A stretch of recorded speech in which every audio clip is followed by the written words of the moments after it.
तो आइए स्टूडेंट, स्वागत है आप सभी का विजय स्टडी पॉइंट में। आज हम सभी क्लास 10th बिहार बोर्ड के हिंदी के अध्याय 2 को देखने वाले हैं, जिस चैप्टर का नाम है विष के दांत।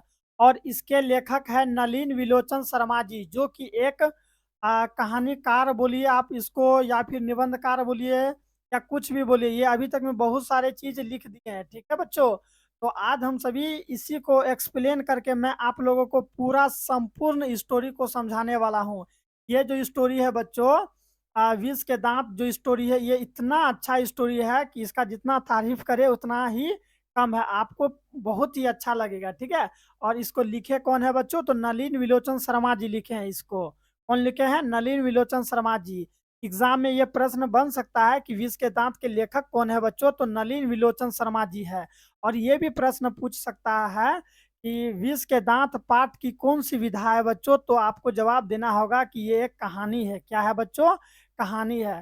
ठीक है, तो चैप्टर स्टार्ट करने से पहले मैं आप सभी को नलिन विलोचन शर्मा के जीवनी के बारे में बताऊंगा। उसके बाद हम लोग विष के दांत, जो कि एक कहानी है, इसके बारे में हम सभी संपूर्ण अध्याय को पढ़ेंगे। अगर अभी तक आपने मेरा चैनल को सब्सक्राइब नहीं किया है तो जाइए और जाके सबसे पहले चैनल को मेरा सब्सक्राइब कीजिए। मैंने इससे पहले बाकी के जो है कि अध्याय को समाप्त कर दिया है, यानी कि इससे पहले जो डॉक्टर भीमराव अम्बेडकर के द्वारा लिखा गया श्रम विभाजन और जाति प्रथा है, मैंने उसको एक्सप्लेन करके पूरा फुल एक्सप्लेन के साथ खत्म कर दिया है। तो जाइए आप जाके उसको देखिए, और उसके प्रश्न उत्तर को भी मैंने समाप्त कर दिया, वो भी वन शॉट में।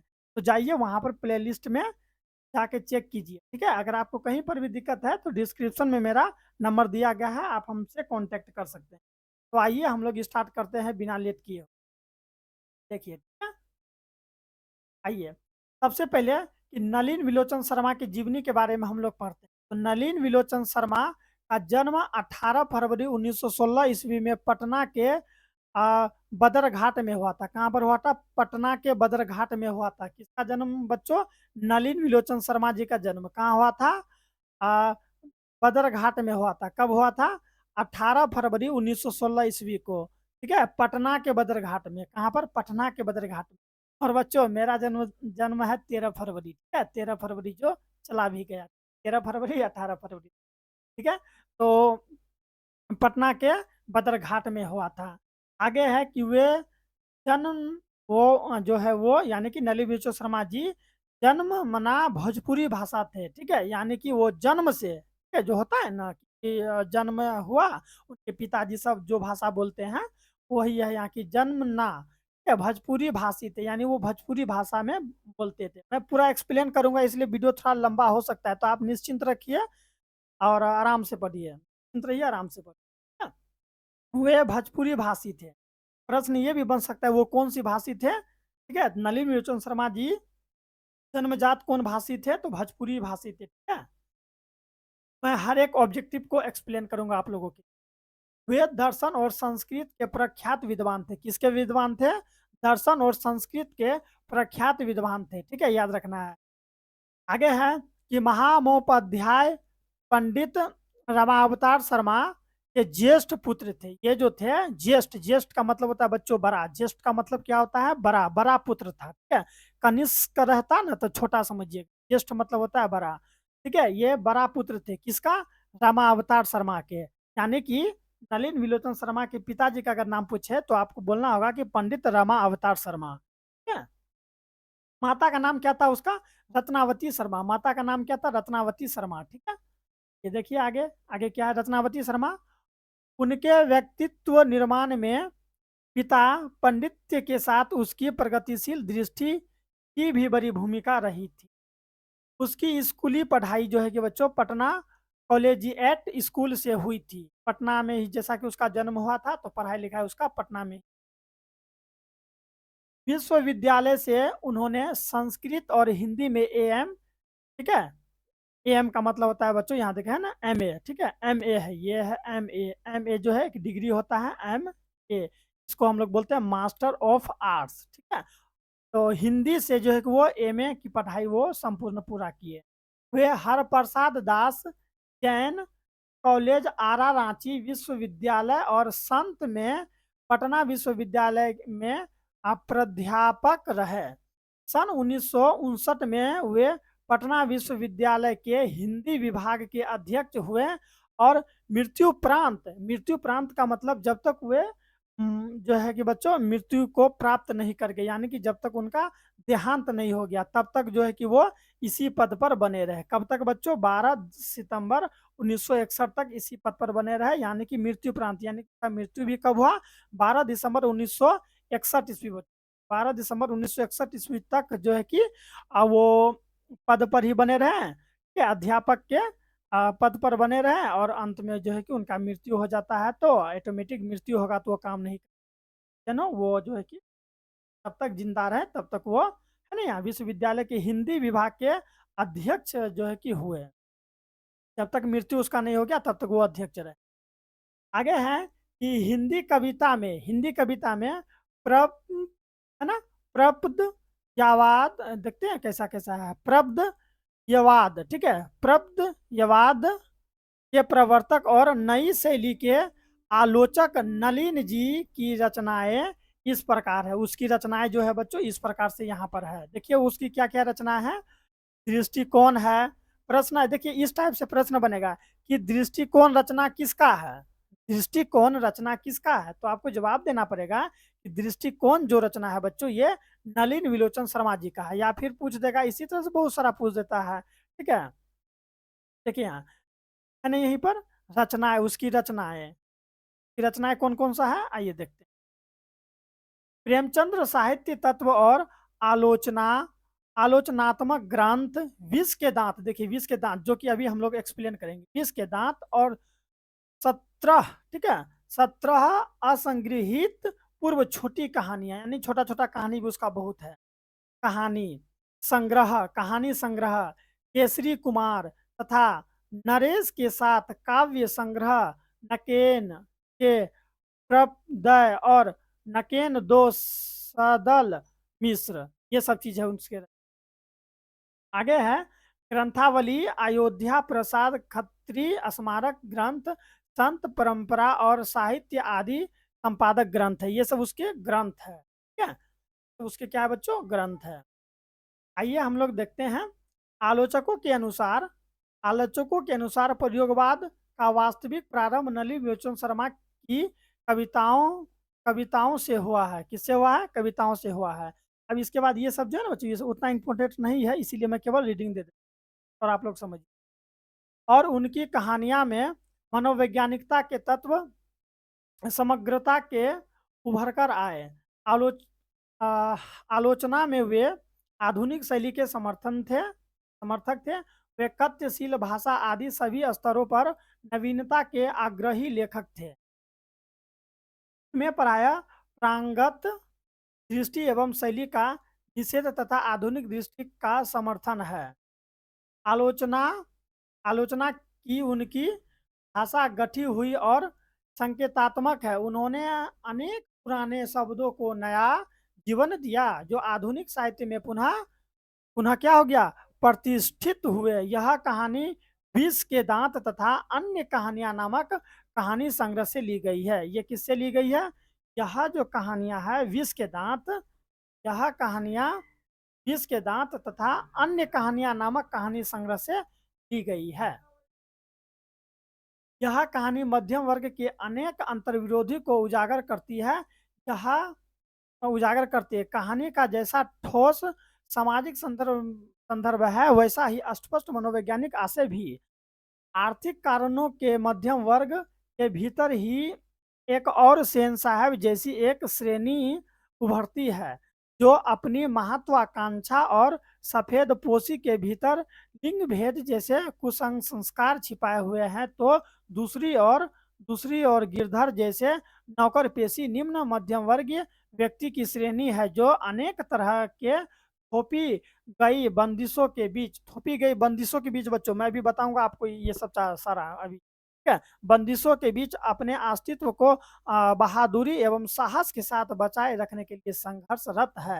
यानी कि ये जो चैप्टर है विष के दांत जो अभी हम लोग पढ़ेंगे, इसमें क्या होता है कि उच्च वर्ग और निम्न वर्ग के बीच आपको जो है ना एक देखने को मिलेगा किस तरह से जो उच्च वर्ग का है, और यानी कि जो इस माने इस अध्याय में जो थोड़ा रिच फैमिली से है और जो थोड़ा पुअर फैमिली, दोनों के बीच जो आपसी मतभेद होता है, उसके बारे में भी यहाँ दिखाया गया है। और जो उच्च वर्ग के लोग हैं, जो थोड़ा रिच फैमिली से हैं, वो कैसे निम्न वर्ग के लोगों को कैसे प्रताड़ित करता है, वो दिखाया गया है। और निम्न वर्ग के लोग कैसे जो है कि रिच फैमिली सब जो इस पर किसी भी प्रकार का कष्ट डालते तो वो कैसे हैंडल करते हैं, उसी सब के बारे में इस विश्व में अवर्णित है। ठीक है? समझने का प्रयास कीजिए। यह कहानी सामाजिक भेदभाव, लिंग भेद, आक्रमण, स्वार्थ की छाया में पलते हुए, ठीक है, स्वार्थ की छाया में पलते हुए प्यार दुलार के कुपरिणाम, ठीक है, इसमें एक होता है कासू जो पिला प्यार और दुलार की वजह से जो है ना बिगड़ जाता है, उसके कुपरिणाम के बारे में बताया गया है। सामाजिक समता एवं मानवाधिकार की महत्वपूर्ण मनगी पेश करती है। और समाज में कैसे जो है कि एक अमीर और एक गरीब के बीच जो होता है वो भी यहाँ पर दिखाया गया है। आपको मैं ये विश्व के दांत चैप्टर पढ़ाऊंगा, आपको पूरा समझ में आ जाएगा टोटल। ठीक है बच्चों, तो आइए बिना देर किए हुए हम सभी स्टार्ट करते हैं। है? देखिए यहाँ पर है कि सेन साहब की मोटर कार बंगले के सामने बरसाती में खड़ी है। तो ऑब्जेक्टिव बन सकता है कि सेन साहब की मोटर कार बंगले के सामने किस में खड़ी है, तो बरसाती में खड़ी है। मैं आप लोग को जहां जहां ऑब्जेक्टिव बनेगा, मैं आप लोगों को ऑब्जेक्टिव भी बताते जाऊंगा। ठीक है? तो वही यहाँ पर कहा गया है कि सेन साहब की नई मोटर कार बंगले के सामने बरसाती में खड़ी है। काली चमचमाती, ठीक है बच्चों, काली चमचमाती चमकती हुई स्ट्रीमल, देखिए है ना यहाँ, स्ट्रीमल इंड जैसे जैसे कोयल घोंसले में कब उड़ जाए। कोयल जैसे कि कोयल घोंसला में रहता है तो वो कब उड़ जाए किसको पता।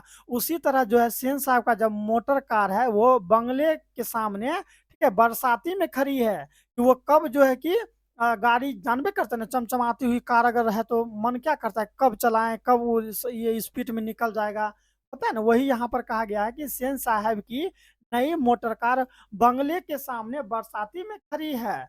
इसमें खड़ी है बच्चों, बरसाती में खड़ी है। काली चमकती हुई स्टीमल इंड जैसे कोयल घोंसले में, कोयल घोंसले में किस और कब उड़ जाए, ठीक है, कोयल घोंसले में कि कब उड़ जाए। आगे है, सेन साहब को इस कार पर नाज है। सेन साहब जो हैं उसको अपने इस काली कारों पर बहुत ही नाज है। ठीक है? बिल्कुल नई मॉडल 7,500 में आई है। देखिए कितने में आई है, 7,500 में आई है। काला रंग चमक, कभी कभी रोड पर जब काला कार चलता है बच्चों तो हम लोग कभी देखते हैं तो मन करता है कि काश हम लोग के पास भी वो कार है। उसी तरह का क्या चमचमाता हुआ कार सेन साहब के पास है। तो ऑटोमेटिक अगर किसी के पास भी इतना अच्छा कार रहेगा तो वो अपना कार पर नाज जरूर करेगा। आपके पास भी कार अगर होगा तो आप भी अपने कार पर जरूर है कि नाज जरूर कीजिएगा। बोलिए कीजिएगा कि नहीं कीजिएगा। तो सेन साहब भी अपने कार पर काफी नाज कर रहे हैं। ठीक है? बिल्कुल नई मॉडल 7,500 में आई है। हम लोग यहाँ गांव समाज में या शहर में छोटा मोटा एक बाइक भी खरीदते अपना मेहनत के दम पर, तो कितना कोई को बताते हैं कि देखिए नया मॉडल आया है, ये नया गाड़ी है, मस्त चलता है इसका, है बहुत सारा इसमें कैपेसिटी है, क्षमता है, हम लोग दूसरे को बताते हैं ना जी। उसी तरह ये भी जो है कि अपना गाड़ी का तारीफ कर, ठीक है। 7,500 में आई है, काला रंग चमक ऐसी अपना मुंह देख लो। यानी कि उसका जो काला कार इतना चमकदार था कि अगर आप उसमें अगर अपना चेहरा भी देखिएगा तो पूरा दिखाई पड़ेगा। कहीं पर भी धब्बा दिख जाए तो क्लीनर और सोफर की सामत ही समझो। देखिए कितना अच्छा शब्द यहाँ कहा गया है। अगर कार में थोड़ा सा भी अगर काला धब्बा भी पड़ जाए, है ना, यहाँ काला धब्बा दिख जाए अगर, या किसी भी प्रकार का, हालांकि कार तो काला है ही बच्चों, अगर थोड़ा सा धब्बा दिख जाए तो क्लीनर जो उस गाड़ी को साफ करने वाला है, ठीक है, क्लीनर और सोफर, सोफर का मतलब होता है बच्चों ड्राइवर, क्या होता है ड्राइवर, तो समझो ड्राइवर का जो है ना सामत आ गया। इसीलिए क्योंकि वो जो है सेन साहब अपने कार पर बहुत ही नाज करता है, वो नहीं चाहता है कि उसका कार पर थोड़ा सा भी किसी प्रकार का धब्बा हो। यस या नो। इसीलिए अगर थोड़ा सा भी उस पर धब्बा आ गया तो क्लीनर जो उसको क्लीन करता है, साफ करता है, और सोफर यानी ड्राइवर, दोनों का जो है कि सहमत आ जाएगा। इसीलिए वो सब गाड़ी को बहुत अच्छा से देखता है। आगे है कि मेम साहब की सख्त ताकीद है कि खोखा खोखी गाड़ी के पास फटकने न पाए। जो मेम साहब है यानी कि सेन साहब की जो पत्नी है उसका ये ऑर्डर है कि जो भी खोखा और खोखी है, यानी कि उसके घर में जो लड़का लड़की है, वो गाड़ी के पास ना भटके, ठीक है, गाड़ी गाड़ी के आसपास में इधर उधर ना करे ज्यादा, ठीक है। फटकने नो पाए, देखिए यहाँ है ना, फटकने नो पाए। अब फटकने से वो चावल गेहूं फटकना नहीं समझिएगा बच्चों, ठीक है। तो देखिए आगे है कि लड़कियां तो पांच बड़ी सुशील है, किसके पास, सेन साहब के पास लड़कियां पांच है। प्रश्न बनेगा कि सेन साहब की कितनी लड़कियां थी बच्चों, तो पांच। कितनी लड़कियां थी अभी बोलिए, कमेंट में दीजिए जवाब इसके। सेन साहब की कितनी लड़कियां थी, पांच। तो वही है कि लड़कियां तो पांचों बड़ी सुशील है, पांचों पांच ठारी, ठीक है, ठारी और सो भी लड़कियां, पांचों जो है कि है, और वो भी लड़कियां तहजीब और तमीज की तो जीती जागती मूर्त ही है। यानी कि इसकी जो पांच लड़कियां थी, पूरा इतना डिसिप्लिन, इतना डिसिप्लिन कि क्या कहा जाए, पूरा आप अगर उसको देख लीजिएगा ना सेन साहब की पांचों लड़कियां को, तो कहिएगा वाह कितना इसके अंदर डिसिप्लिन है। ऐसा मैं नहीं कह रहा हूँ बच्चों, ऐसा खुद लेखक नलिन विलोचन शर्मा जी कह रहे हैं, और मैं उनकी कही गई बातों को विवरण करके आपको समझा रहा हूँ, ठीक है।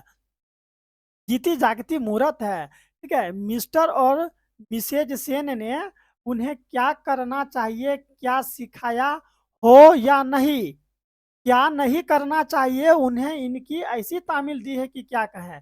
मतलब कि उनकी जो पांचों लड़कियां थी, उनको क्या क्या करना चाहिए, क्या क्या नहीं करना चाहिए, उसका तो छोड़िए, ठीक है। उसको क्या करना चाहिए उसका जानकारी नहीं है, लेकिन क्या नहीं करना चाहिए उसका जानकारी जरूर ये दे के रखे हैं। कौन, सेन साहब, जो कि फैक्ट्री के मालिक थे। क्या करना चाहिए इसकी जानकारी भले ही वो नहीं दिए हैं, लेकिन क्या नहीं करना चाहिए इसकी जानकारी जो है कि मिस्टर एंड मिसेज उसको पूरा दे के रखे, ठीक है।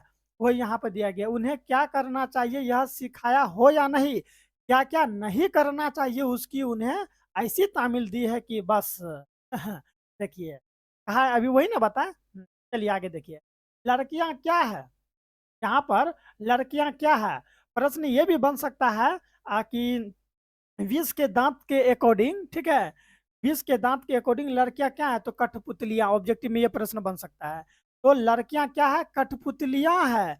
और उनके माता पिता तो इस बात पर गर्व गर्व गर्व महसूस करते हैं, वे अभी किसी चीज को तोड़ती फोड़ती नहीं। यानी उसकी माता और पिता इस बात से अपने आप में गर्व महसूस कर रहे हैं कि मेरी पांचों लड़कियां जो है वो किसी भी सामान को बच्चों तोड़ती और फोड़ती नहीं है। क्योंकि अगर मान लीजिए घर में अगर जब ऑटोमेटिक चार पांच या छः सात या फिर कितना भी अगर भाई बहन हो, अगर आपस में मिलजुल के, तो वो लड़ाई झगड़ा सामान तमान फोड़ती ही है। तो इसके घर में पांच लड़कियां और एक लड़का है, तो टोटल से छह हो गया। फिर भी जो है कि घर में आपस में इसकी, ताकि इसका बेटा जो है सेन साहब का बेटा, वो सामान फोड़ता है, लेकिन इनकी जो पांच लड़कियां हैं वो सामान तमान को नहीं फोड़ती है, ठीक है। तो इसी बात का उसको गर्व है। वो दौड़ती है, वे दौड़ती है और खेलती भी है। ऐसा नहीं कि दौड़ती खेलती नहीं है, वो दौड़ती है और खेलती है, लेकिन सिर्फ शाम के वक्त। किस समय, शाम के वक्त। और चूंकि उन्हें सिखाया गया है, उन्हें सिखाया गया है किसे, उनकी पांचों बेटियों को सिखाया गया है कि ये बातें उनकी सेहत के लिए जरूरी है।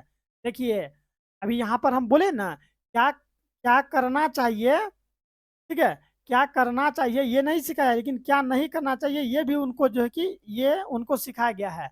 तो इसीलिए उनको यहाँ पर ये भी सिखाया गया है कि शाम के समय खेलना चाहिए, थोड़ा दौड़ना चाहिए। वही यहाँ पर है, वक्त और चूंकि उन्हें सिखाया गया है कि ये बातें उसकी सेहत के लिए जरूरी है, सेहत के लिए क्या है, जरूरी है। वे ऐसा वे ऐसा मुस्कुराहट अपने होठों पर ला सकती है कि सोसाइटी की तारिकाएं भी उसके कुछ उनसे कुछ सीखना चाहे। यानी कि सेन साहब की बेटियां अपने चेहरे पर ऐसा मुस्कुराहट लाती है कि आसपास की जो सोसाइटी का लोग है ना, उनसे सीखे कि देखो देखो कभी भी लड़ाई झगड़ा नहीं करती है, शाम के समय खेलती है, ठीक है, शाम के समय खेलती है और हमेशा चेहरे पर मुस्कुराहट रखती है। ऐसा तुम लोग बनो, सोसाइटी का लोग कहता है अपने अपने बच्चे को, सेन साहब की बेटी की, ठीक है। तो आगे देखिए क्या है, सीखना चाहे सीख ले, पर उन्हें खिलखिलाकर खिलखिलारी मारते हुए किसी ने सुना नहीं। देखिए हंसते तो है, ठीक है, उनकी पांचों लड़कियां हंसती तो है, लेकिन ये जो खूब कस कस के ना हंसते हैं, किलकिला कर हा करके, जो कभी कभी किसी लड़की को देखिएगा आप बहुत जोर जोर से हंसता है, वैसे ये सब जो है कि नहीं हंसती है। आगे है कि सेन परिवार के मुलाकाती रस्क के, ठीक है, रस्क यानी वही थोड़ा सा क्रोधित के साथ, ठीक है।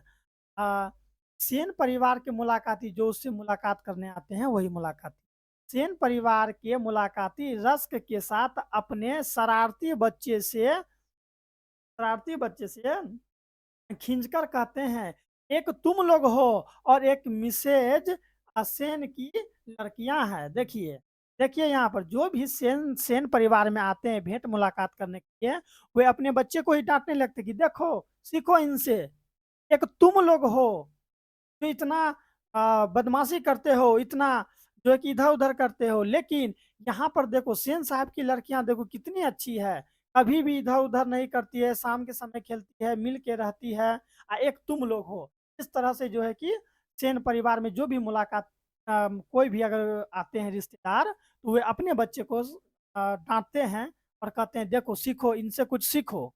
ठीक है, वही यहाँ पर मिसेज सेन की लड़कियां जो कितनी, फिर यहाँ है, अबे अबे फूल का गमला तोड़ने के लिए बना है, तुम लोगों के मारे घर में कुछ भी नहीं रह सकता। क्या, फिर यहाँ पर है, तो जहां तक सेन परिवार की लड़कियां का सवाल है, उनसे मोटर की चमक दमक को कोई खतरा नहीं है। चमक दमक की प्रश्न बनेगा कि चमक दमक की खतरा किससे नहीं है, तो सेन साहब की पांचों लड़कियां से गाड़ी को जो है कि कोई भी नुकसान नहीं है, लेकिन किससे नुकसान हो सकता है, तो खोखा से, वही यहाँ है। लेकिन खोखा जिसका नाम है कासू, मैं यहाँ लिख दिया हूँ खोखा का नाम कासू है, ठीक है, लेकिन खोखा कासू भी तो है, खोखा जो एक ही है सबसे छोटा, खोखा क्या है बच्चों, सबसे छोटा है उसके परिवार में, यानी कि पांच बेटियों के बाद, ठीक है, पांच जब बेटी हुआ उसको, किसको बच्चों, पांच बेटी हुआ किसको, सेन साहब को, तो उसके बाद जो है कि उसको अंत में एक बेटा का जो है कि प्राप्ति होता है, इसलिए वो ज्यादा खुश है। और ये जो है जानबे करते हैं आप लोग कि अगर किसी को पांच बेटी पर एक बेटा होगा तो वो कितना जो है कि थोड़ा बदमाश टाइप का तो होबे करेगा, वही ये है, ठीक है। इसकी पांचों बेटियां सुंदर, सुशील और शांत स्वभाव की। आगे है, खोखा खोखा ना उम्मीद बुढ़ापे की आंखों का तारा है, खोखा जो है ना उम्मीद बुढ़ापे की आंखों का तारा है, किसका आंखों का तारा है, तो सेन साहब का। यह नहीं कि मिसेज सेन अपना और बुढ़ापे का कोई ताल्लुक किसी हालत में मानने को तैयार है, और सेन साहब तो सचमुच बूढ़े नहीं लगते, सेन साहब सचमुच बूढ़े लगते नहीं, ठीक है। लेकिन मानने लगने की बात छोड़िए, अब यहाँ कहता है मानने उनने की बात छोड़िए, देखिए यहाँ क्या है, हकीकत तो यह है कि आविर्भाव खोखा का आविर्भाव तब जाकर हुआ जब उसकी कोई उम्मीद दोनों को बाकी नहीं रह गई थी। देखिए उस टाइम में खोखा का जन्म हुआ जब मिसेज और, ठीक है, मिस्टर और मिसेस साहब को कोई उम्मीद भी नहीं था कि अब हमारे घर में कोई लाल भी आएगा। उस टाइम जो है कि खोखा का उत्पत्ति होता है, यानी कि खोखा का जन्म होता है। तो खोखा जीवन के नियमों का अपवाद है। प्रश्न बनेगा कि खोखा किसके नियमों का अपवाद था, तो खोखा जीवन के नियमों का अपवाद था, ठीक है। और यह अस्वाभाविक नहीं था कि वह घर के नियमों का भी अपवाद है, और यह बात सही है कि वह, ये स्वाभाविक वाली बात है कि वो घर के नियमों का भी अपवाद था, क्योंकि उनकी पांचों लड़कियां बहुत ही सुंदर, सुशील और शांत। लेकिन इसी के विपरीत इसका बेटा था खोका, बहुत ही बदमाश, बहुत ही लड़ाकू, सामान को फोड़ने वाला था। कौन बच्चों, तो कासू, देखिए कितना बदमाश लड़का है। वैसे भी पांच बेटी पर अगर एक लड़का किसी का भी हो तो वो बदमाश बन ही जाता है, और रिच फैमिली हो तो, और अगर कोई रिच फैमिली से देख रहे हैं तो बुरा नहीं मानिए, ठीक है, मेरा काम है एक्सप्लेन करना।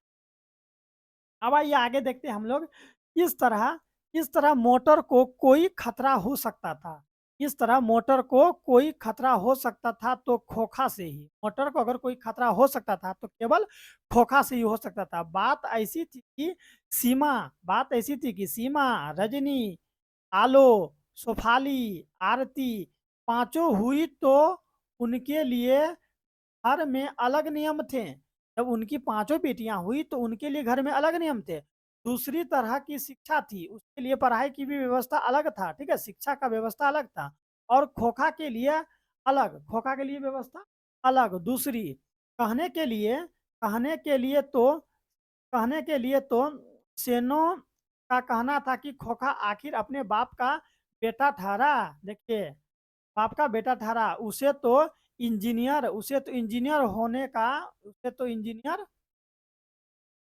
होना है। देखिए, वो खुद बोल रहे हैं कि मेरा जो कि अकलौता बेटा है तो उसको इंजीनियर होना चाहिए। अभी से इसे इसके लक्षण दिखाई पड़ते हैं और खुद उन पिताजी कह रहे हैं मेरे बेटा इंजीनियर बनेगा और अभी से ही उसमें इंजीनियर का लक्षण दिखाई पड़ने लगा। इसलिए ट्रेनिंग इसलिए ट्रेनिंग भी उसे वैसे ही दी जा रही है। बेटी के लिए अलग शिक्षा था उसके घर में, लेकिन बेटा के लिए शुरू से ही अभी 5 साल का ही है वो और उसको इंजीनियर बनाने का जो है कि वो सोच लिए है, ठीक है? वही यहाँ पर कहा।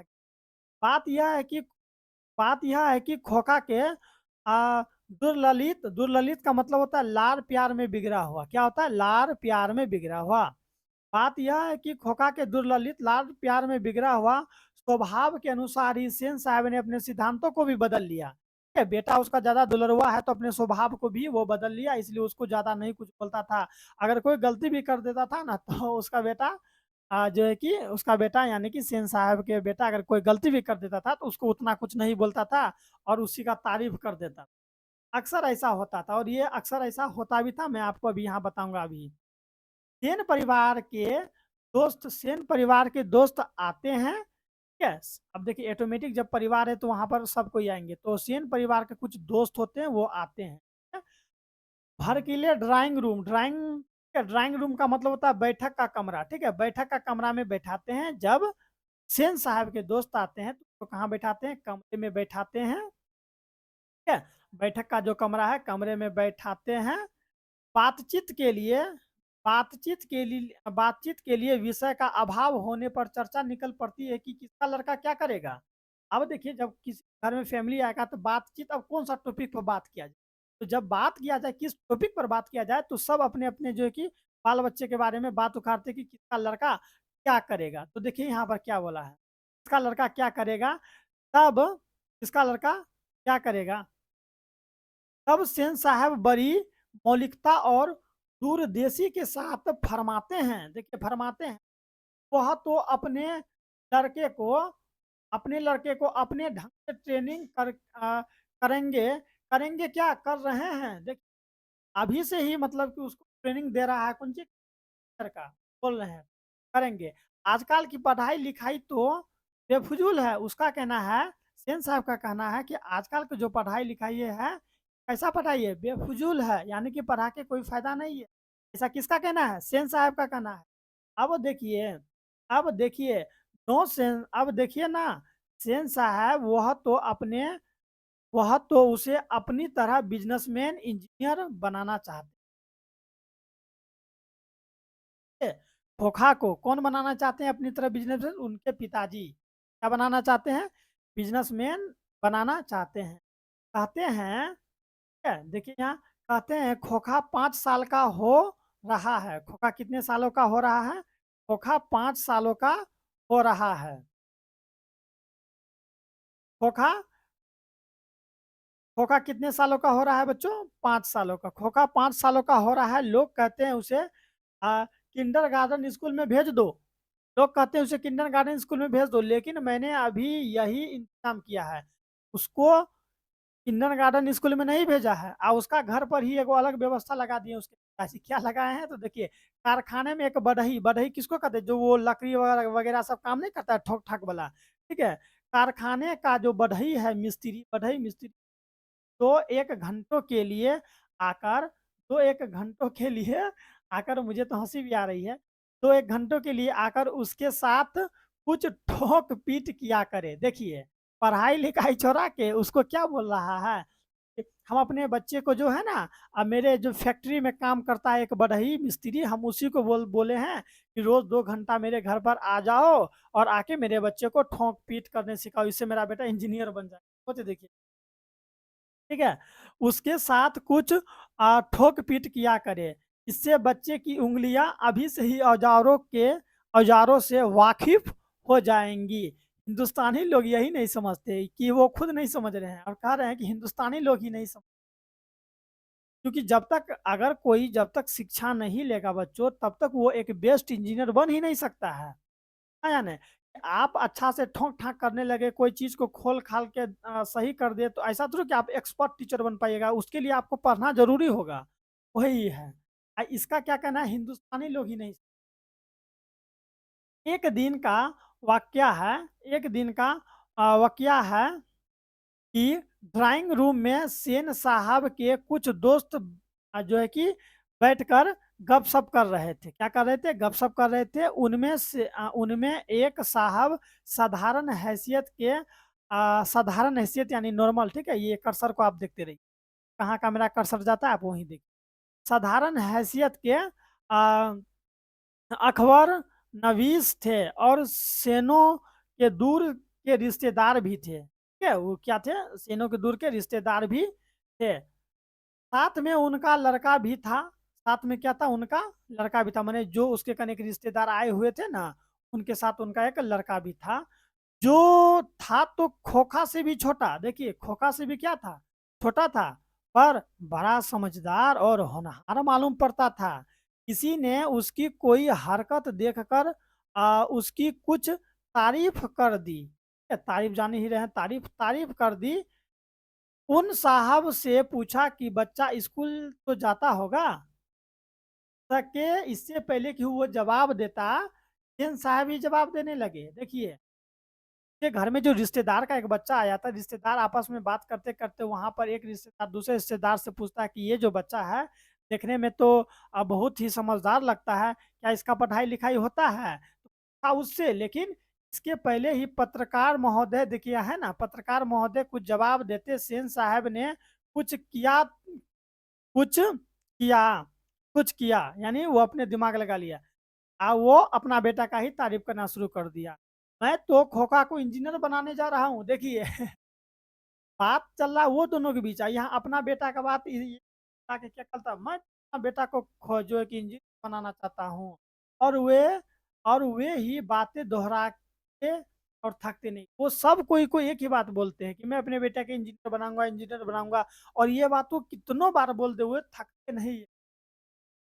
क्या? पत्रकार महोदय जी चुप मुस्कुराते रहे। अब क्या करेंगे बोलिए?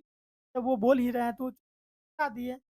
जब उनसे फिर पूछा गया कि अपने बच्चे के विषय में, यानी वही जो रिश्तेदार बात कर रहा है, कि अपने बच्चे के विषय में उनका क्या ख़्याल है, तब उन्होंने कहा कि मैं चाहता हूँ कि वह एक जेंटलमैन बने। देखिए कितना अच्छा सोचा, एक जेंटलमैन यानी एक नेक इंसान, एक अच्छा इंसान बने, ज़रूर बने और जो बने उसका काम है। यानी कि अगर उसको जो बनना है वो बने, ये उसका काम है। उसे पूरी आज़ादी रहेगी, यानी कि उसको पूरी आज़ादी रहेगी, ये नहीं कि ये सेन साहब की तरह ज़बरदस्ती इंजीनियर बनेगा, वैसा कुछ नहीं। ये कह रहे हैं पत्रकार महोदय जी, जो बनना होगा मेरा बच्चा को वो बनेगा। उस पर किसी भी तरह का दबाव नहीं रहेगा और मैं चाहूँगा कि मेरा बेटा एक जेंटलमैन बने। क्या बने? एक जेंटलमैन यानी एक नेक इंसान। सेन साहब सेन साहब इस उत्तर के शिष्ट और प्रच्छन्न व्यंग पर ऐंठ कर रह गया। जब वो ऐसा बात बोले ना कि मैं चाहता हूँ अपना कि मेरा बेटा एक जेंटलमैन बने, तो ये जो बगल में जो है कि सेन साहब सुन रहे थे वो ऐंठ कर रह गए। जैसे ना कभी किसी से बात कीजिएगा आप तो देखिएगा दूसरा पर्सन ऐंठेगा, वही वो ऐंठ कर रह गए। आगे देखिए क्या, अगर आपको अच्छा लग रहा है बच्चा तो प्लीज़ चैनल को सब्सक्राइब कर लीजिए, क्योंकि ये सब आप ही के लिए और वीडियो को लाइक भी ज़रूर करें ताकि हम फिर आप लोगों के लिए बना सकें। कहीं पर भी दिक्कत है तो कमेंट कर सकते हैं और जो है कि शेयर भी कीजिए अपने दोस्तों को ताकि सभी क्या, डिस्क्रिप्शन में नंबर दिया गया है, कोई भी बात है तो आप हमको डायरेक्ट कॉल कर सकते हैं आप लोगों को। तभी बाहर शोरगुल सुनकर सेन साहब उठने लगे तो उसके मित्र ने भी जाने जाने की इच्छा प्रकट की। मित्र ने भी जाने की क्या की बच्चों, इच्छा प्रकट की। उन्हीं के साथ बाहर आए। बाहर जैसे कि अब देखिए जब ऑटोमेटिक आप ही के कन रिश्तेदार आएँगे तो वो ऑटोमेटिक घर जाएँगे कि नहीं जाएँगे? वो घर जाने लगे, तब बाहर आए। हुसैन साहब का एक शोफर शोफर यानी ड्राइवर एक औरत से उलझ रहा था। जब वो बाहर आया तो देखा कि ये जो उसका जो हुसैन साहब का जो शोफर है, ड्राइवर है, वो एक औरत यानी कि लेडीज़ से उलझ रहा था, यानी वही झगड़ा लड़ाई होता है ना, हाँ, उलझ रहा था। औरत के पास 5-6 साल का एक बच्चा खड़ा था। किसके पास?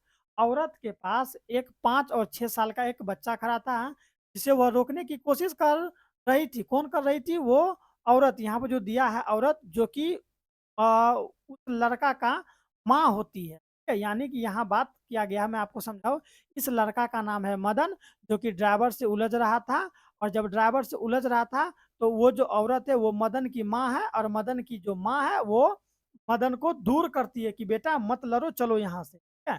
तो वही यहाँ पर है। औरत के पास एक 5-6 साल का बच्चा खड़ा है, जिसे वह रोकने की कोशिश कर रही थी। कौन? उसकी माँ। क्योंकि बच्चा बार-बार शोफर यानी कि ड्राइवर ड्राइवर से जो है कि झपटता, मारने के लिए, लड़ाई करने के लिए झपटता था। ठीक है?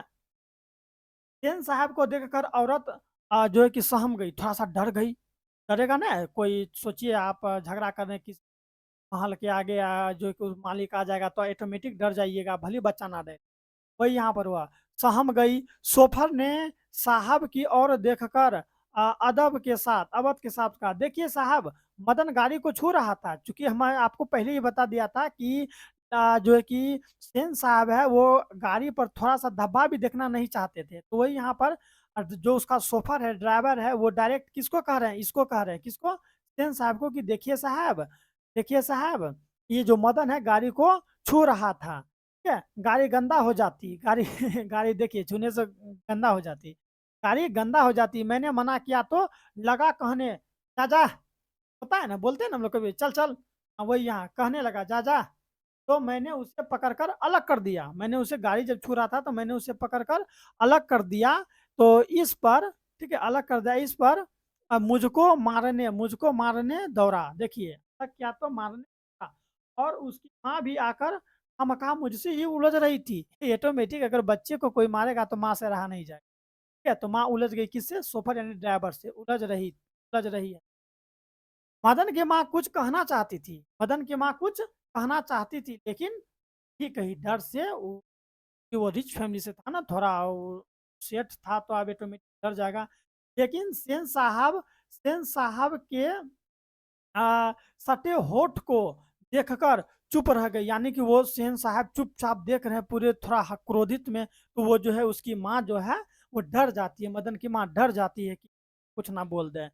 ठीक है, चुप रह गई। सेन साहब ने बड़े संयम, ठीक है, थोड़ा मैंने तभी क्रोधित नहीं हुआ, लेकिन वो बड़े संयम से, क्योंकि मैंने बोला था ना उसके रिश्तेदार है साथ में, इसीलिए वो थोड़ा संयम के साथ, उसके रिश्तेदार है ना, इसीलिए ज्यादा वो क्रोधित नहीं हुए। सेन साहब ने बड़े संयम पर कठोर स्वर में कहा, कौन स्वर में बच्चों? कठोर स्वर में कहा, संयम के साथ, मदन की माँ, मदन को ले जाओ, और देखना वह फिर ऐसा हरकत ना करे। ऐसे वो थोड़ा, मैं उसकी तरफ बोलने का प्रयास कर रहा हूँ बच्चों, ठीक है? मदन की माँ जो है कि मदन को ले जाओ, देखना वो फिर ऐसी हरकत ना करे। चूंकि जानबे करते हैं जेठ किस बात करता है, थोड़ा ऊंचा आवाज में, वही। तो मदन की माँ अपने बच्चे के बाएं घुटने, ठीक है, बाएं घुटने से निकलते हुए खून को पोंछती है, क्योंकि जो उसका सोवर होता है, यानी जो ड्राइवर होता है, सेन साहब का जो ड्राइवर है, वो मदन को धकल देता है। तो धकल देगा तो रोड पर उसको जो है कि घुटना में चोट लग जाता है, और उससे खून निकलने लगता है।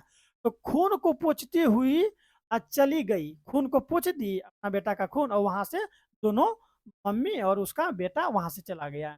ड्राइवर ने शायद धकेल दिया था, देखिए अब ऑटोमेटिक धकेलेगा तो ही खून निकलेगा, ठीक है, धकेल दिया था, और वह गिर पड़ा, ठीक है, वह गिर पड़ा और उसका खून निकलने गया। लेकिन एक मामूली किरानी के बेटे को सेन साहब के ड्राइवर को धक्का दे दिया और उससे चोट आ गई, तो आखिर ऐसा कौन सा बात होगी? देखिए ये क्या कहने सेन साहब, ठीक है, कि एक नॉर्मल किरानी का बेटा जो है कि, अगर सेन साहब का ड्राइवर अगर धक्का ही दे दिया तो कौन जो है कि बात होगी। ठीक है, यहाँ पर उच्च नीच को दर्शाया जा रहा है यहाँ।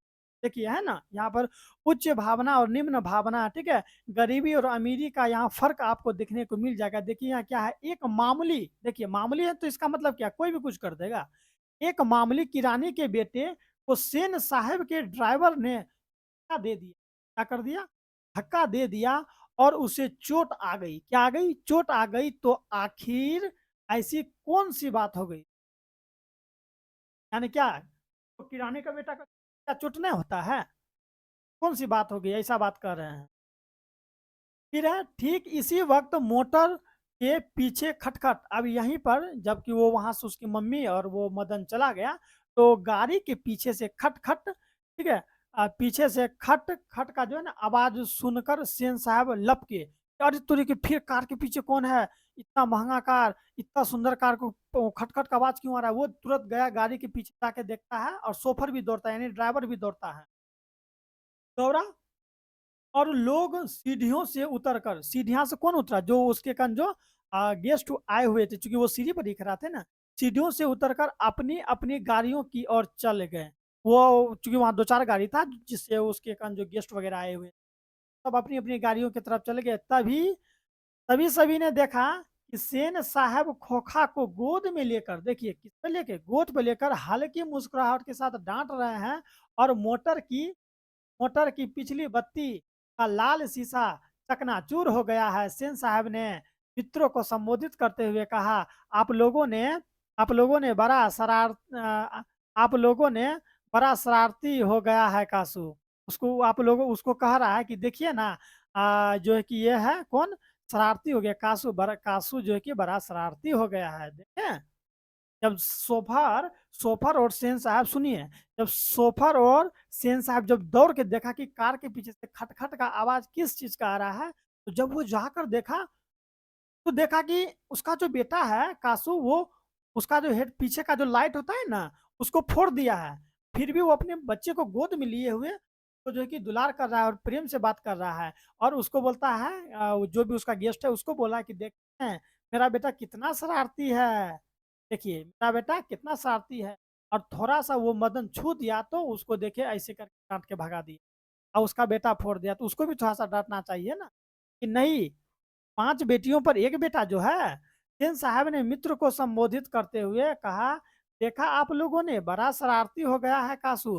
मोटर के पीछे हरदम पड़ा रहता है। देखिए मोटर के पीछे हरदम पड़ा रहता है बच्चों। अगर आप लोग को अच्छा लग रहा है तो चैनल को सब्सक्राइब ज़रूर करें, ठीक है? पीछे हरदम पड़ा रहता है। उसके कल पुर्जे, यानी वही जो पाठ पुर्जा होता है ना, वही कल पुर्जे में इसको अभी से ही इतनी दिलचस्पी है, क्या बताऊँ, शायद देखना चाह रहा है कि आखिर इस पत्ती के अंदर है क्या? देखिए, देखिए अपना बेटा को किस तरह से वो तारीफ़ कर रहा है और कह रहा है कि मदन, वो जो जब वो पीछे का लाइट फोड़ देता है, रेड लाइट, तो कहता है देखिए उसको अभी से ही दिलचस्पी है, क्योंकि इंजीनियर ना बनेगा ये, अपना बेटा का तारीफ़ कर रहा है कि इंजीनियर ना बनेगा। कि वो इसको फोड़ के देख रहा है कि आखिर इसके अंदर है क्या? आखिर इस बत्ती के अंदर है क्या? है क्या? क्या? सेन साहब खोखा को ज़मीन पर रखकर, किस पर रखकर? ज़मीन पर रखकर अपने दोस्तों के साथ उनकी कार की ओर चले। कार की ओर क्या हुआ? कार की ओर कार की ओर चले। उन्होंने अपने मित्रों की भाव भंगिमी देखी नहीं। देखते भी तो कुछ समझ पाते, इसमें शक नहीं। देखते भी तो कुछ समझ पाते, इसमें शक नहीं था। मिस्टर सिंह अपनी कार के पास पहुंचे और सेन साहब को नमस्कार कर, ठीक है, नमस्कार कर लिया और दरवाजे खोलने के लिए बढ़े और फिर रुक गए। उनकी निगाहें अचानक अगले चक्के पर गई थी। उन्होंने नज़दीक जाकर देखा और परेशान की हालत में खड़े हो गए। जब वो देखा कि गाड़ी का चक्का से हवा निकल चुका है, तो वो परेशान की हालत में बच्चों परेशान हो गए। टायर बिल्कुल बैठ गया था। देखिए बोले ना अभी, टायर बिल्कुल बैठ गया था, शायद पंक्चर हो गया था, जबकि पंक्चर नहीं हुआ था, कासू उसका हवा निकाल दिया था, क्योंकि गाड़ी के आस-पास कासू ही जो है कि खेल रहा था। सेन साहब भी आगे बढ़ आए और झिझकते हुए बोला, कहीं ऐसा तो नहीं कि कासू ने हवा निकाल दी? ड्राइवर जरा सुनो, चक्कों को भी देख लो और पंप ले आकर हवा भर दो और कुर्सियां लोन में लगवा दो। लगवा दो, तब तक हम यहाँ बैठते हैं, तब तक हम यहाँ बैठते हैं।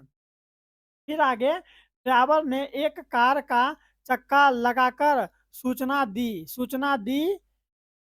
दी कि दूसरी ओर के पिछले चक्के भी जो है कि हवा निकाली हुई थी। देखिए, जब पहला चक्का जो है ना वहाँ लगाकर सूचना दिया कि दूसरा चक्का का भी जो है हवा निकाला हुआ है। काम कासू बाबू का ही मालूम पड़ता है, इधर ही खेल रहे थे, यानी कासू बाबू वही गाड़ी के पास खेल रहे थे, वही जो है कि हवा निकाले हैं। शोफर ने बताया और पंप लाने आ गया। ड्राइवर ने बताया और पंप लाने चला गया। फिर आगे है यहाँ पर मुखर्जी साहब की बड़ी सकुशल थी। हाँ, जो ये जो है बाबू, हंसी भी आ रही है हमको। मुखर्जी साहब की गाड़ी सकुशल यानी अच्छा था, क्योंकि उसके साथ जो है कि जो भी उसके रिश्तेदार आए हुए थे, जो भी गेस्ट आए हुए थे, अलग अलग कार पर आए हुए थे, ठीक है। तो मुखर्जी साहब का जो है ना गाड़ी सकुशल था, तो उसको जान में जान आया कि चलो भाई मेरा गाड़ी को कुछ नहीं, सकुशल थी। और वह अपने अपने और पत्रकार महोदय के परिवार के साथ चलते बने। सेन साहब और मिस्टर सिंह लोन की कुर्सियों पर बैठकर करते रहते बातें करते रहे।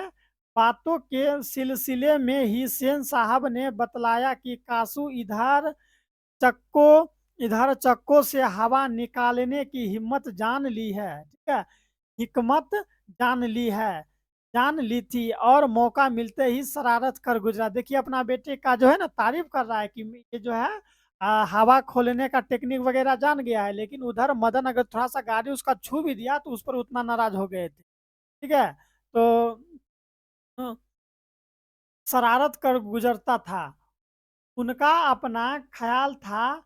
उसकी इन हरकतों को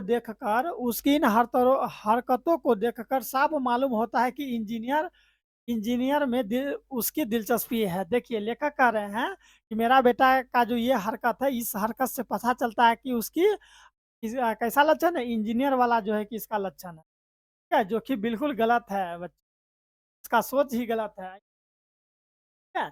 इसी तरह आगे देखिए यहाँ है कि इसी तरह की दूसरी बेमतलब की बातें होती रही जब तक चक्कों में पंप नहीं हो गया, और मिस्टर सिंह जब तक विदा नहीं हो गए तब तक यही सब बात आलतू फालतू का बात, ठीक है, जो बात में रुचि भी नहीं वही सब बात वहां पर हो रहा था। फिर है कि सेन साहब अंदर लौट गए। अब क्या हुआ, जो उनका गाड़ी का हवा जो है कि भर दिया गया, उसका गाड़ी सही कर दिया गया उसके ड्राइवर के द्वारा। फिर जो है कि मिस्टर सिंह रुखसत यानी कि विदा हो गए, और सेन साहब फिर अंदर की ओर गए, ठीक है। अंदर लौटे तो बेयर को मदन के पिता कौन थे, गिरधर। प्रश्न बनेगा ऑब्जेक्टिव में कि मदन के पिता का क्या नाम था, गिरधर। गिरधर को, जो उसकी फैक्ट्री में किरानी था और अहाते के एक कोने में आउट हाउस में रहता था, बुला लाने का हुकूमत दिया। देखिए ठीक है, सेन साहब को अभी भी वो मदन जो उसका गाड़ी को छुआ, इस ये वाला गुस्सा खत्म नहीं हुआ है। वो जो है कि बोलता है कि जाओ और जाके उसको अब बुला कर लाओ, क्योंकि ये फैक्ट्री का मालिक था और वही फैक्ट्री में काम कर रहे थे मदन के पिताजी, ठीक है। तो वो वहां पर आए उनके बुलाने पर, है ना। गिरधर आया और सेन साहब के सामने सिर झुकाकर खड़ा हो गया कि क्या बातें नहीं है। सिर झुकाकर खड़ा हो गया, जैसे खून के जुर्म में कैदी जज के सामने कैसे डर से खड़ा हो जाता है, वैसे सेन साहब के सामने गिरधर खड़ा हो गया था। सेन साहब ने ठंडी बेलौस आवाज में, ठीक है, ठंडी बेलौस आवाज में कहना शुरू किया, देखो गिरधर, मदन आजकल बहुत शौक यानी कि तेज हो गया है। मैं तुम्हारी और उसकी भलाई चाहता हूँ। गाड़ी को गंदा किया वह अलग, मना करने पर ड्राइवर को मारने दौड़ा, और मेरे सामने भी डरने के बदले उसकी और झटपटता रहा, ठीक है, यानी कि मना करने पर भी ड्राइवर की ओर जो है कि क्या करते रहा, अटैक करते रहा, झपटता रहा। क्या ऐसे ही लड़के आगे चलकर जो कि गुंडे चोर और डाकू बनते हैं? तो यह प्रश्न बनेगा कि किसने कहा था कि ऐसे ही लड़के आगे चल के गुंडे डाकू बनते हैं? तो याद रखिएगा किसने कहा था, सेन साहब ने कहा तो मदन को के बारे में, और इसको कहा था किसको, गिरधर लाल को कहा था किसके बारे में, मदन के बारे में, कि ऐसे ही लड़के आगे चल के गुंडे बनते हैं। फिर देखिए यहाँ है आगे है कि गिरधर लाल कभी-कभी जी कह देता था। अब उसको डाँट रहे हैं तो वो सुन-सुन के जो है ना कि इस तरह से वो कह देते थे। सेन साहब का भाषण जारी था, उसकी हालत उसकी हालत क्या होती है जानते ही हो। उसकी हालत आप देखिए कोई जब मालिक डाँट रहा हो अपने जो है कि स्टाफ वगैरह को तो उस पर क्या बीतता है ये आप लोग भी जान रहे हो और हम भी इस चीज़ को जान रहे हैं उसको कितना तभी डर लगता होगा। जानते ही हो, उसे सँभालने की कोशिश करो। फिर ऐसे बात फिर ऐसी बात जो है कि बच्चों हुई तो अच्छा नहीं होगा। यानी कि हुसैन साहब बोल दिया इसको गिरधर लाल को कि देखिए तुम्हारा बच्चा जो है कि आजकल बहुत जो है कि खराब होते जा रहा है, इस पर थोड़ा शासन करो, नहीं करेगा तो फिर अच्छा नहीं होगा। ठीक है? तो ये है कि तुम उस अ, नहीं होगा। फिर बोला कि जा सकते हो, तो वो वहाँ से चला गया। उस रात गिरधर लाल के क्वार्टर से आते हुए मदन की चित्कार से सेन साहब को आराम हुआ। क्यों आराम हुआ? क्योंकि सेन साहब के क्वार्टर से आवाज़ इसलिए आ रहा था क्योंकि गिरधर लाल जब घर गया तो उन्होंने मदन को बहुत मार मारा। ठीक है? बहुत मारा मारा और वो चिल्ला रहा था, तो उसका आवाज़ जो है क्या बच्चों, उसका जो आवाज़ है सेन साहब के शयन कक्ष में जा रहा था, जहाँ पर वो सोया था वो आवाज़ सुन-सुन के वो बहुत मज़ा ले रहा था। ठीक मारा, बहुत बनता है ये। ठीक है, वही याद आया कि शयनागार जो है उसको शयनागार गूँज गया। आराम के खलल पड़ने से कुछ झुंझाल कर पिता सेन ने धर्मपत्नी से सारी समझदारी की बात कही। गिरधर गिरधर खूब समझदार आदमी है, यानी कि दोनों पति पत्नी बात कर रहे हैं सेन साहब और सेन साहब की पत्नी की गिरधर बहुत अच्छा है। वो बहुत ही समझदारी का बात किया। उसकी बीवी ने ही उस लड़के को बिगाड़ दिया है कि वो उसको मारा ना, मदन के जो पिता है मदन को मारा तो इसको शांति मिला और इस सेन साहब को लगा कि मेरा बात को उसको मारा यानी कि वो ठीक है, लेकिन उसकी पत्नी इसको बिगाड़ दिया है। और अपने बच्चे को वो नहीं देख रहा है कि उनका बच्चा कितना बदमाश है। तो उनका बच्चा बदमाश है तो वो बहुत ही नटखट है, ठीक है? मदन मदन की यही दवा है। उसको जब मार रहा है और क्वार्टर से आवाज़ आ रहा है ज़ोर-ज़ोर से तो ये बोल रहे हैं, सोए-सोए बोल रहे हैं आराम से कि मदन की यही दवा है। मेरी तो तबीयत हुई थी कि कमबख्त की जो है कि खाल उधेड़ लूँ। कि उसका खाल उधेड़ लूँ। गिरधर ने ऐसा ही कड़ाई जारी रखी तो शायद ठीक हो जाएगा। कह रहा है कि गिरधर अगर ऐसा ही करता है, उसको मारते रहा, डाँटते रहा तो वो ठीक हो जाएगा। आगे है, फिर ये बोलकर सेन साहब बोलते हैं, spare the rod rod and spoil a child. इसका मतलब होता है बच्चे को दुलार में कर गाड़ देना। क्या है? क्या करना है? गाड़ देना या बेकार होगा। ज़्यादा बच्चे को अगर दुलार कीजिएगा तो बिगड़ जाएगा। वही यहाँ इंग्लिश फिर है कि माता सेन की नींद उचट गई थी।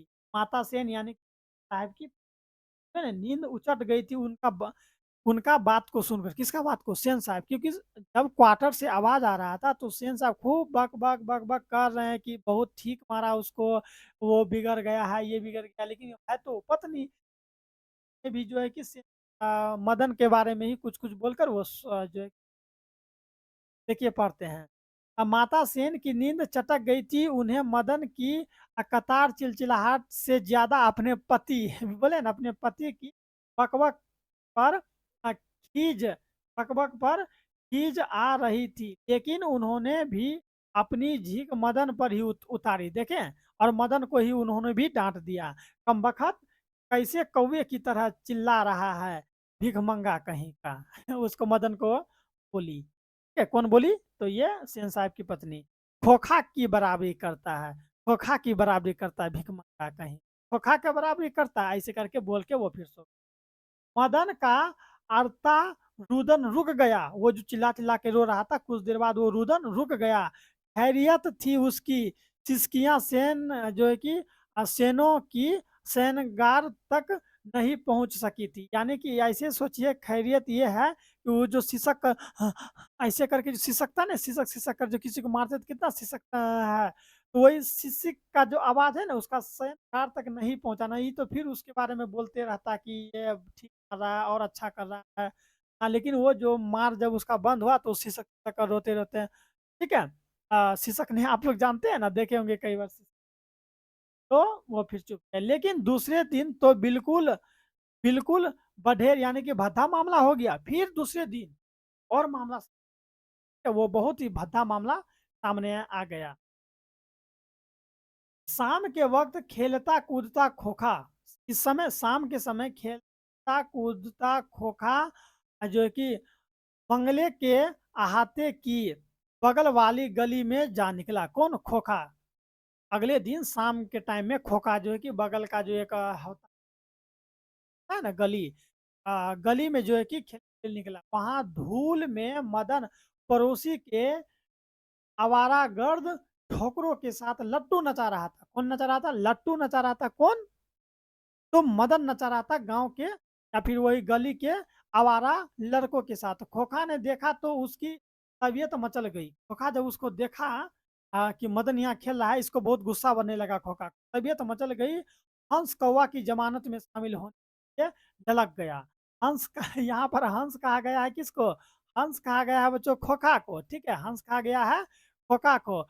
और जो है कि कौवा कहा गया है किसको? है देखिए, मदन को कौवा कहा गया। ठीक है, तो हंस और कौवा की जमानत में शामिल होने के लिए लग गया। अब आगे है कि आगे है आदत से लाचार उसने बड़े रोब के साथ। आदत से कौन लाचार था? यही कासू खोखा आदत से लाचार था। मदन से कहा हमको लट्टू दो, हम भी खेलेगा। हमको लड्डू दो, हम भी खेलेगा। दूसरे लड़कों, ठीक है, दूसरे लड़कों को कोई खास मतलब नहीं थी, क्योंकि देखिए मैटर इन दोनों के बीच था, इसीलिए दूसरा लड़का को कोई मतलब नहीं था। लड़कों को कोई मतलब नहीं था कि वो खोखा खेले या खोखा ना खेले। तो वो खोखा को अपनी जमानत में ले लेने के फायदे और जो है कि नज़रअंदाज नहीं कर सकते थे। यानी कि वो लोग चाहते थे ये खोखा खेले, क्योंकि टीम के साथ खेल रहा था ना, तो सोच रहा था वो खोखा खेले। पर उनकी अपमानजनित प्रताड़ित लीडर, जो मदन था, लीडर था वो गेम का, लीडर मदन को यह बात कब मंजूर हो सकती थी? उसने क्या, उसने देखिए क्या कहा है? टूटते ही जवाब दिया, अबे भाग जा यहाँ से, बड़ा आया लट्टू खेलने वाला। है भी लट्टू तेरा? कह रहा कि ये लट्टू जो है, लट्टू लड्डू नहीं, लट्टू जो है वो नचाने वाला है भी तेरे। जा अपने बाबा का मोटर पर बैठ। मोटर यानी वही जो कार है, उस पर जाके बैठने के लिए बोलता है। कासू तैस यानी कि क्रोध हो गया कासू, ठीक है, क्योंकि वो शुरू से ही क्रोधित हो जाता था बात बात।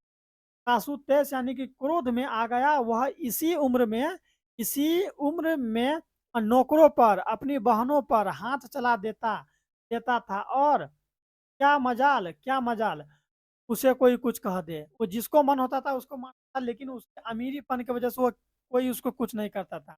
उसने आव देखा ना ताव देखा, ठीक है, मदन को जो है कि एक घूसा रसीद कर दिया। मदन को मार दिया घींच के, ठीक है, रसीद कर।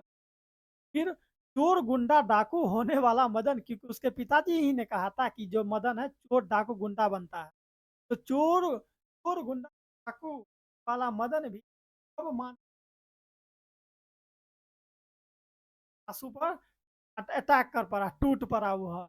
दूसरे टूटा और उसको मारा, और मारते मारते उसको भगा दिया, और मार के उसका दो दांत भी, क्या इसीलिए इसका नाम है विष के दांत, क्योंकि मार के उसका दो दांत तोड़ दिया, इसलिए इस कहानी का नाम है विष के दांत। ठीक है, क्योंकि वो लड़का बड़ा विष की तरह फन फन करता था। ठीक है, दूसरे लड़के जरा हटकर इसे जो है कि दवंदव युद्ध में मजा लेने लगे। और जब ये दोनों के बीच लड़ाई हुआ, मदन और कासू के बीच, तो बाकी के लड़के साइड हो गए और युद्ध का मजा ले रहे हैं। है, लेकिन यह लड़ाई हड्डी और मांस की, बगले की, बगल के पिल्ले है ना, बंगले के पिल्ले, सॉरी, बंगले के पिल्ले और गली के कुत्ते की लड़ाई थी। बंगले के पिल्ले किसको कहा गया है? बंगले के पिल्ले खोखा यानी कासू को। गली का कुत्ता कहा गया है किसे बच्चों? बोलिए, गली का कुत्ता किसे कहा गया है इस पार्ट में? तो गली का कुत्ता का मदन को। ठीक है, गली के कुत्ते की लड़ाई थी। अहाते में यही लड़ाई हुई होती रहती तो कासू शेर हो जाता। कि कासू अगर यही लड़ाई अगर बंगले में होता या फिर उस माता पिता के सामने होता, तो कासू अपने आप को शेर के साथ शेर समझता। ठीक है, कासू शेर हो जाता।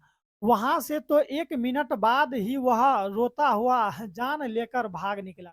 मार मारा, बहुत मार मारा। कौन? कौन मार मारा? मदन मारा कासू को, तो वो भाग निकला। महल और झोपड़ी वाले की लड़ाई में अक्सर महल वाले ही जीतते हैं। ये बात सही है कि महल और झोपड़ी का लड़ाई होगा तो कौन जीतेगा? झोपड़ी वाले जीतेंगे कि महल वाले? महल वाले जीतेंगे। लेकिन यहाँ पर झोपड़ी वाले जीते। आगे है उसी पर बच्चों, आगे है उसी जीतते हैं, पर उसी हालत में जब दूसरे झोपड़ी वाले उसकी मदद अपने ही खिलाफ करते हैं। सच्चे बच्चे को इतनी अक्ल कहाँ। उन्होंने नो अपने दुर्मयनीय लीडर की मदद की, नो अपने माता पिता के मालिक के लाडले की।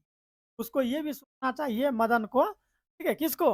मदन को ये सोचना चाहिए, नहीं ये मेरे मालिक का जो है कि लाडला बेटा है, हम इसको कैसे मारे। वो ये सब कुछ नहीं देखा, और ये भी नहीं सोचा कि इसके मारने के बाद मेरा परिणाम क्या होगा, क्योंकि वो अमीर था ना।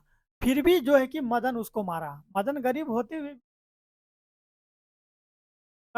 हुए भी उसको मारा। क्या?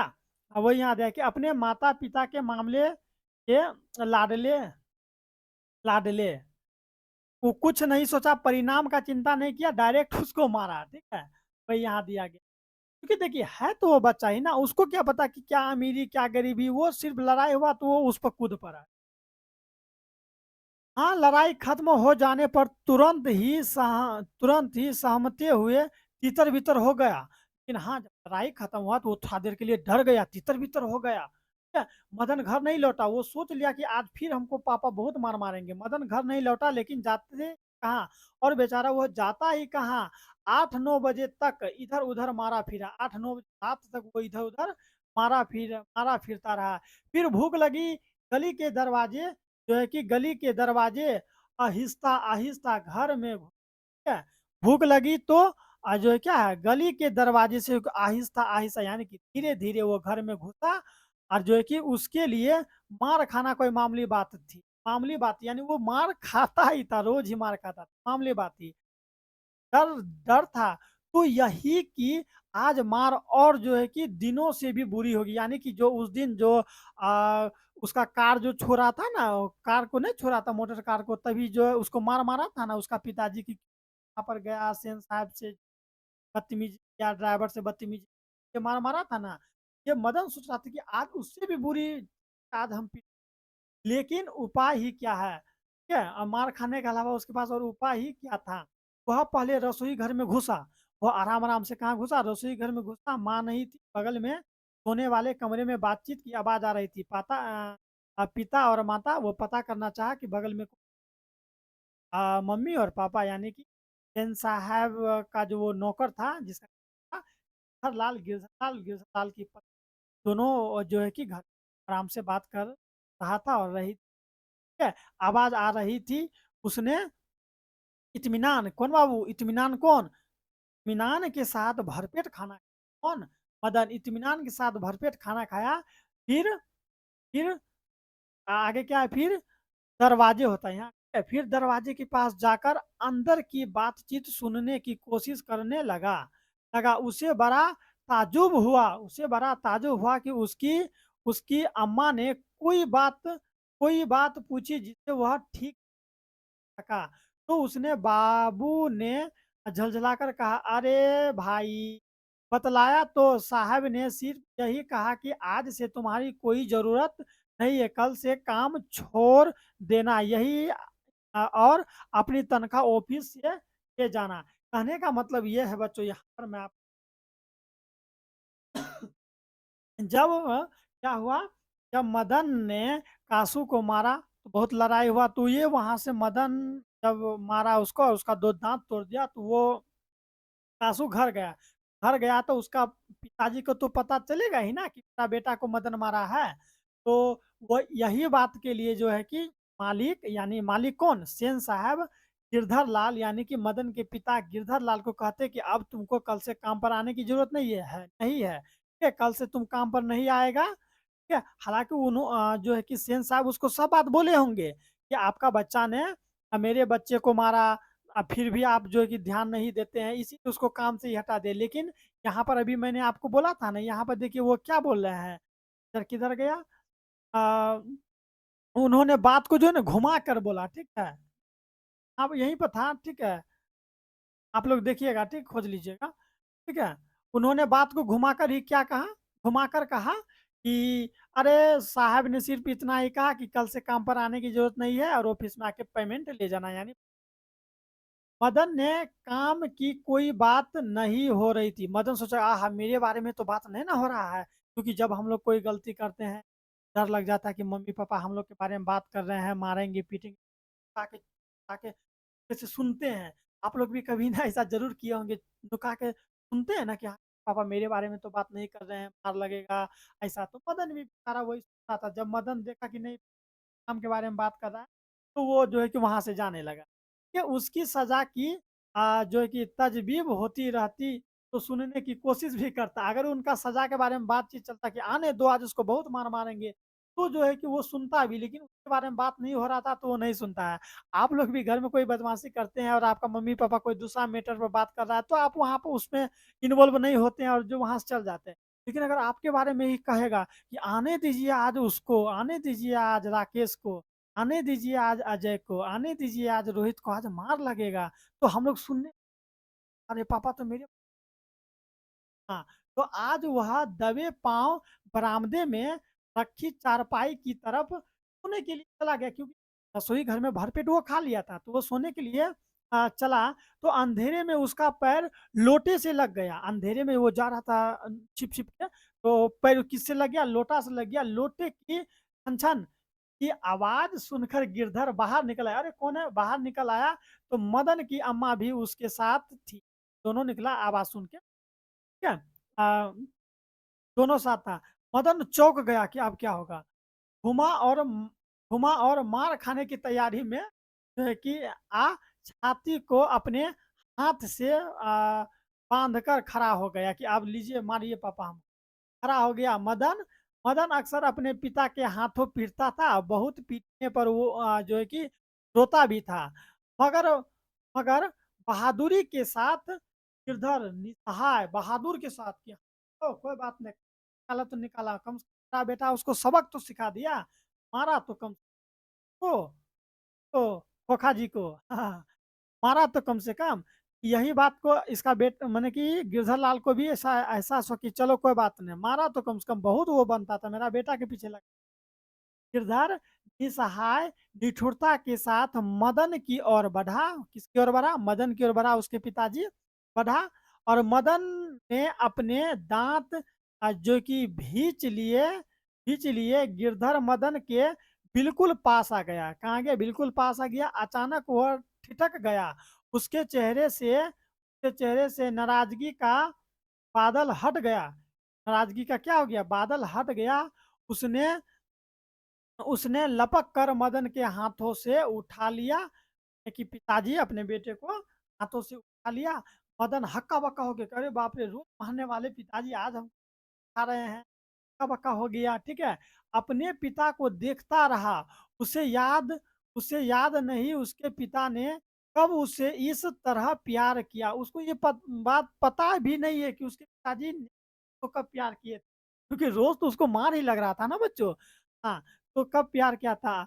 अगर कभी किया था तो गिरधर उसी बेपरवाही, उल्लास और गर्व के साथ बोल उठा, जो किसी के लिए जो किसी के लिए भी नौकर से निकाले जाने पर भी मुमकिन हो सकता था। बेटा तुम जो किया ये हमको नौकरी से, सॉरी नौकरी है यहाँ, नौकरी से तुम जो काम किया ये काम हमको नौकरी से निकाला तो ही ये कर पाया। बात सही है, क्योंकि अगर हमको ये नौकरी से नहीं निकालता तो हम उसका बात मानते और उसका बात मानकर हम जो है कि तुमको मारते पीटते। अच्छा हुआ वो मुझे नौकरी से निकाल दे, लेकिन नौकरी से निकालते-निकालते तुम उसको मारा तो। वही इसका पिताजी का उद्देश्य मन में सोच रहा था कि अगर मेरा बेटा अगर उसको मारेगा, किसको? खोखा को अगर मारेगा, तो ऑटोमेटिक उसका पिताजी जो है कि किसको? सेन साहब जो है काम से निकाल देगा। तो अगर वो उसका काम करते तब तक अगर उसका वो काम करते तब तक ये काम वो नहीं कर पाता। कौन? मदन। उसको नहीं मार पाता, तो नौकरी से निकाले जाने पर ही मुमकिन हो सकता है। शाबाश बेटा, तुम जो जो काम किया ना, ये काम जब तक हमको नौकरी से नहीं निकालता तब तक ये काम हो भी नहीं पाता। शाबाश बेटे, एक तेरा बाप है जो कि जिंदगी भर जो है कि उसका बात सुनता रहा, वो जो भी बोलता हाँ में हाँ मिलाता रहा, ठीक है, एक खूनी के तरह सिर नीचे करके जो है कि उसका बात में हाँ हाँ मिलाता था। लेकिन चलो तुम मारा तो कम से कम, और तूने तो खोखे के दो दो दांत तोड़ दिए। उसका पिताजी काफी गर्व महसूस करते कि हाँ चलो, कम से कम मार तो मारा, उसका दांत तो तोड़ दिया, हा हा हा करके हंसने लगे। क्या, और पिताजी काफी खुश हो गए कि चलो कोई बात नहीं, हमको नौकरी से निकाला निकाला, काम मिल जाएगा दूसरा। लेकिन अंतिम में काम छोड़ते छोड़ते उसको मारा, बहुत ठीक किया। ठीक है, क्योंकि बार बार उसके पिताजी और बेटा जो है कि बेटा मदन पर और पिताजी जो है कि गिरधर लाल पर लगे हुए थे। कुछ भी हो तो उसको डांटना शुरू कर देते थे। तो इस तरह से हम लोग का ये चैप्टर होता है बच्चों समाप्त। हमसे जितना हो सका बच्चों हम समझाने का प्रयास किए। ठीक है, अगर कहीं भी त्रुटि हो तो कमेंट कीजिए, हम उसको सही करने का प्रयास करेंगे। और बच्चों चैनल को सब्सक्राइब कर लीजिए अगर आपको कहीं पर भी दिक्कत है। ठीक है बच्चों, तो डिस्क्रिप्शन में मेरा नंबर दिया गया है, आप वहां से कांटेक्ट करके आप हमसे बात कर सकते हैं। प्रश्न उत्तर अगर आपको चाहिए, ठीक है, प्रश्न उत्तर के लिए भी आप जो कि व्हाट्सएप कीजिए, आपको फ्री में प्रश्न उत्तर आपको मिल जाएगा। और मैं इसका पूरा फुल एक्सप्लेन के साथ ये करा दिया। अब मैं अगले अध्याय में मैं आप लोगों को बच्चों, मैं अगले अध्याय में विजय स्टडी पॉइंट के माध्यम से सभी को अध्याय 2 का बच्चों, अध्याय 2 का प्रश्न उत्तर करवाऊंगा, सभी के सभी प्रश्न उत्तर करवाऊंगा, वही कम समय में। तो चैनल को सब्सक्राइब कर लीजिए। ठीक है, प्ले लिस्ट में सारा वीडियो पड़ा हुआ है, जाके एक एक करके देखिए। ठीक है, मिलते हैं नेक्स्ट